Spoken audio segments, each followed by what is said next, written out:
Have you always wondered why Apple commands such a huge dominance and presence within the smartphone and tech industry? Why everywhere you go, you see at least one Apple device? From your school to your work to your house to the grocery store, anywhere you go, there's one Apple device. Be it iPhones, iPads, MacBooks, AirPod Maxes, the list goes on and on. Apple doesn't just sell products, it sells a system, it sells a lifestyle, and creates the world ecosystem, and one which is incredibly hard to leave. So the real question is, how did a company that nearly went bankrupt in 1997 grow to become one of the first companies to cross a $4 trillion valuation? How did Apple become one of the world's most dominant forces within the tech industry after failing massively during the early years of the smartphone race to the Androids due to a lack of innovation to becoming one of the top innovators within the industry? And the most important question, why can no one stop them, and why is it hard to even reach them or get close to them in this regard? So let's get straight into it.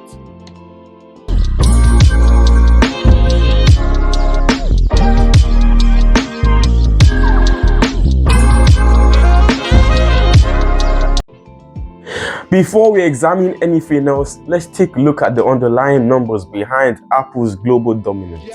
In 2025, Apple generated $416 billion in revenue and $112 billion in profit.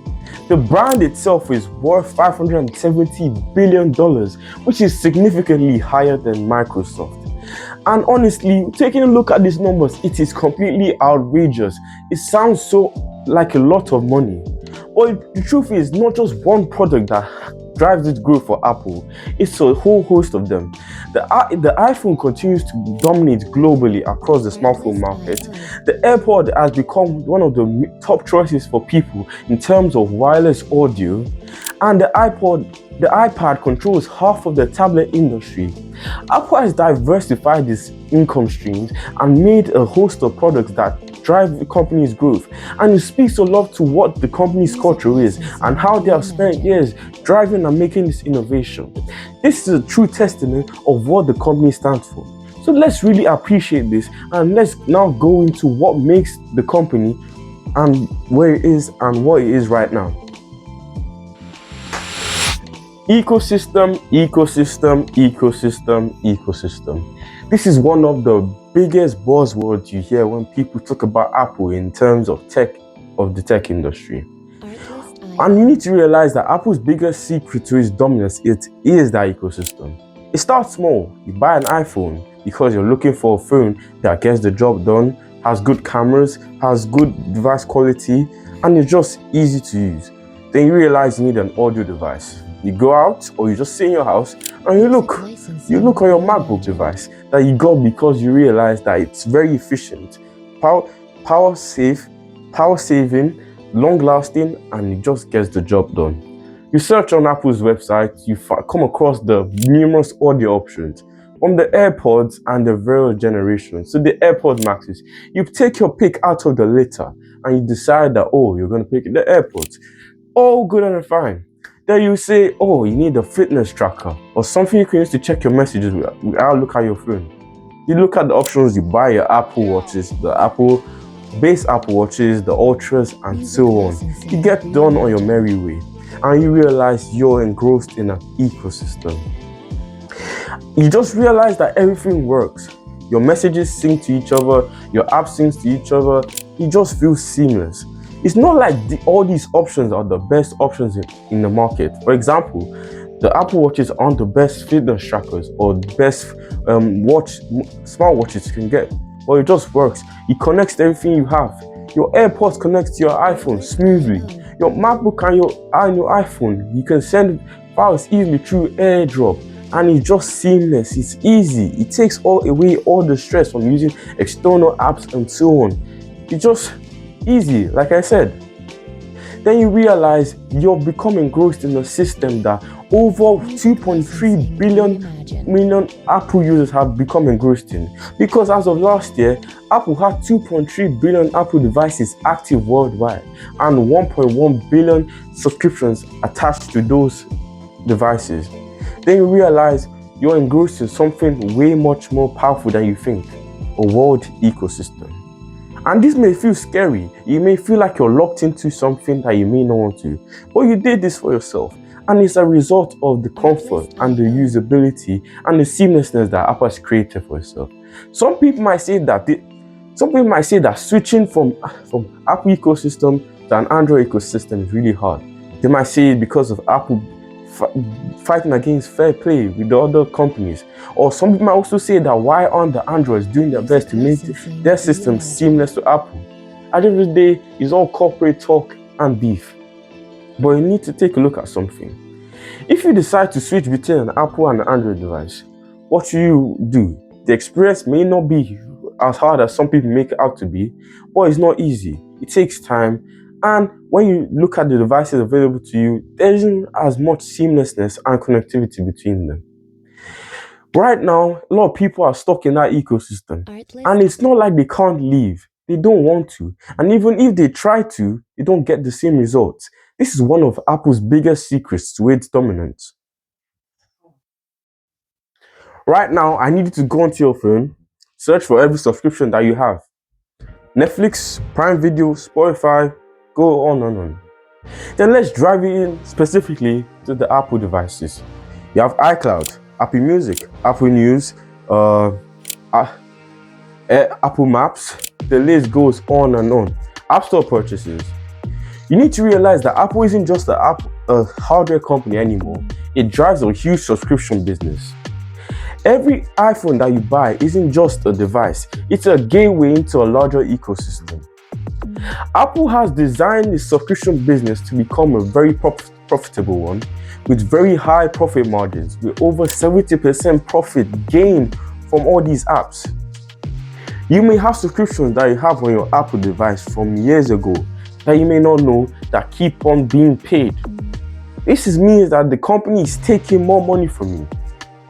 And it also means that these devices don't just lead you into using the devices, they drive into a whole other ecosystem and all other profit generating revenue for the company. You need to understand that companies right now aren't just thinking about the hardware, the software, they're thinking about how they can tie you into long-term deals and get the most money from you. This is one of Apple's top secrets in creating its dominance. You may say it's not fair, they're taking money from the people, but at the end of the day, you are the one who initiated this subscription because you felt like you needed it. You're placed in a position and you used it. This shows the psychology that these companies play into. How many times have you seen a subscription payment in your bank account? You're like, when did I make the subscription? You made it maybe a few years ago, but it keeps on going. But because you see that, oh, I use this and it's actually useful to me, you forget that it's actually there. You may have started with a free trial, but months down the line, you realize you're paying £10.99 every month. Just keep iCloud for a few pictures I may have. At the end of the day, it's all profit revenue generation for these companies, and it's a huge secret to their dominance and growth across the industry. Samsung, Google, Xiaomi, Oppo, Redmi, the list goes on. These are some of the top smartphone industries across the world. All of these companies have something in common.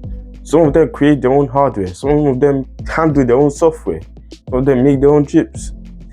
Like Google, they make the Cento chips, they handle the Android system. Samsung, they make their own hardware, but they don't handle the software or the chips. But unlike all these companies, Apple has something that makes them stand out. They control everything, from the hardware to the software to the chips. They control everything. Everything is tailor-made for their own system. Specifically the chips. With the rise of the M series chips for the MacBook lineup to the A series chips for the iPhone lineup, Apple has become so optimized that its devices don't longer rely on other chip companies such as Intel, AMD, Qualcomm, and Snapdragon. They have become vertically stable and can integrate better. Every system and every chip is made to fit an Apple device the way the company desires and needs. That's why MacBooks and iPhones are some of the most efficient, powerful, and long-lasting devices across the board. That's why you see iPhones are considered some of the best camera phones in terms of taking pictures and videos. This is something that allows Apple to stand out significantly amongst its competitors. Of course, there are companies who are trying to catch up and build their own, but after years and years of optimizing these systems and creating this integration, it's going to take time and a lot of hard work and investment to reach such a level. Apple's biggest advantage is that it controls everything. It may need other companies to supply it for some things, but Apple takes control of those things and decides to build them completely for themselves. That's why Apple has one of its biggest advantages.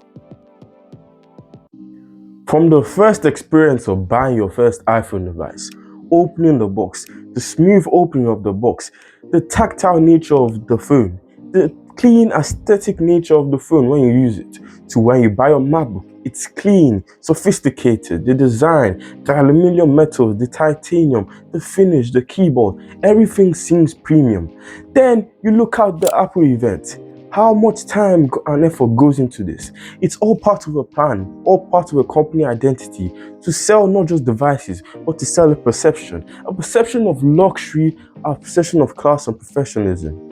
Buying an iPhone isn't just buying a phone. It's a symbol of status, lifestyle, and a different level of life internally. Some people might say this is highly materialistic, but Apple delves into this really well. Everything about the system is curated to create an image of class, sophistication, and status. One of the things that Apple plays well into is perception. They take the perception of an Apple device as being a device that is meant for the high class, people who are successful, people who want the best of the best. The Apple device may not be the best devices in terms of this, but the perception and image has been created by the company. Let's take a look at Apple as a whole. The design of the logo, the design of their headquarters, it all speaks about clean, minimalistic, and professional aesthetics. This all shows a message that they try to portray into the media. This is a really, really strong one and drives how the company grows, not just in its devices, but in the culture and message it sends out.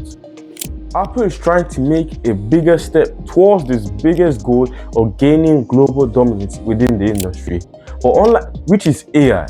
But unlike other companies such as Google, Microsoft, and so on, Apple is taking a completely different approach. Instead of pushing AI and relying heavily on cloud, Apple is trying to make it happen locally on your device. This is a really innovative approach. I was seeing the early effects with the current Siri, but let's be honest, Apple Siri is rather being dumb than intelligent. It completely defeats the purpose of artificial intelligence. But this idea of running AI on your device creates a far more private, secure, and always available feature within your ecosystem. And with Apple's ecosystem consisting of over 1.1 billion Apple devices worldwide, every iPhone, every iPad, and every MacBook becomes part of a greater system that allows them to collect more data and build this AI system.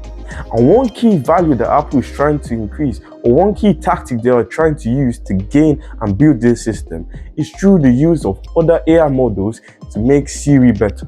Right now, various deals are happening across Apple's business, where they are using ChatGPT, Claude, and other AI systems to answer your questions and your requests on Siri. Let's not be honest, Siri is really dumb right now. You ask her a question, she might not even know the answer, give you the wrong answer, and refer you to ChatGPT or Google instead. So why not just use those AI systems? That is what Apple is trying to do. So right now, if you go onto your Apple device and you ask Siri a question, it might ask you, do you want to refer to ChatGPT or Claude? You use one of those models and you get your answer. But there's an end goal through all this.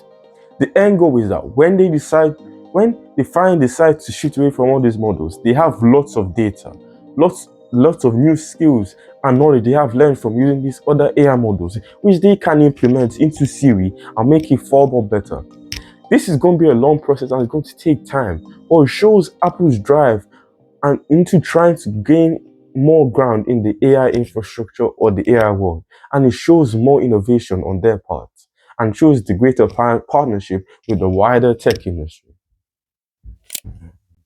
From EU bans to constant EU pressure, US-based lawsuits, and so on, Apple as a company is not untouchable.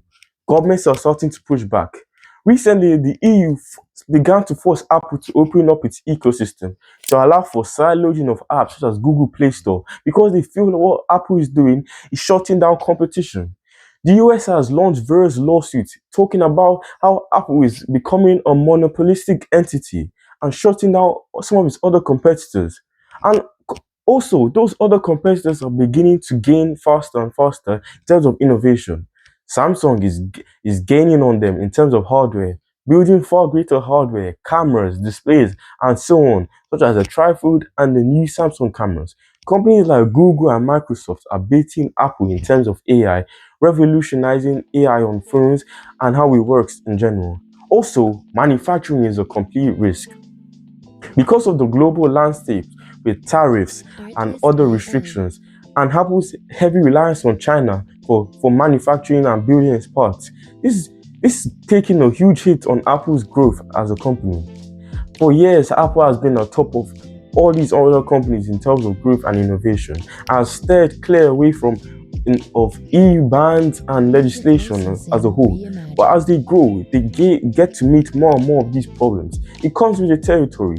They have built an ecosystem that actually shuts other competitors out. They, and it might be seen as monopolistic in nature, but to them, they might claim it's for security reasons, saying that all these other devices and apps are not as secure as the Apple apps.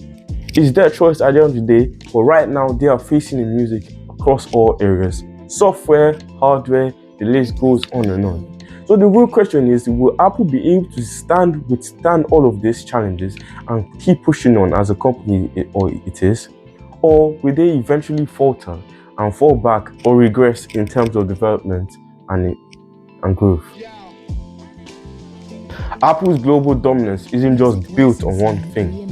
It's built on a lot of things. It's a combination of all these factors. The ecosystem, the devices, the apps, the software, the AI, the control and the brand identity that he has spent years and years creating.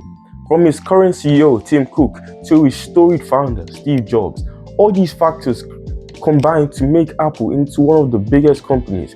It has created an image that is really hard to get out of people's minds, and it has built a reputation of quality, professionalism, and clean innovation. This is one of the biggest keys that every brand needs. A lot of brands are going to take this image of what Apple has created and try to make theirs even better. With all these factors put together, each one individually is highly powerful, but put together, they are highly unstoppable and create an impossible machine to beat. Right now, we're seeing a lot of innovation. More companies are coming up trying to get to where Apple is.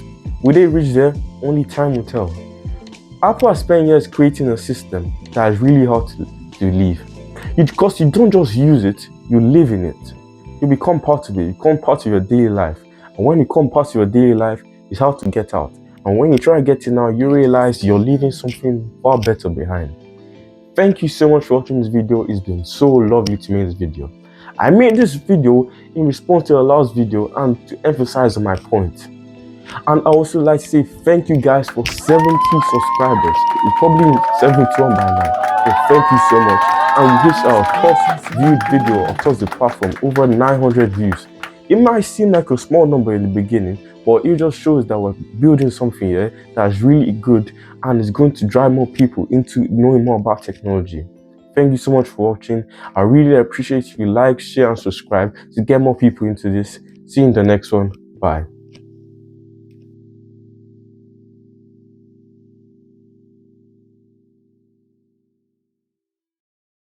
Artlist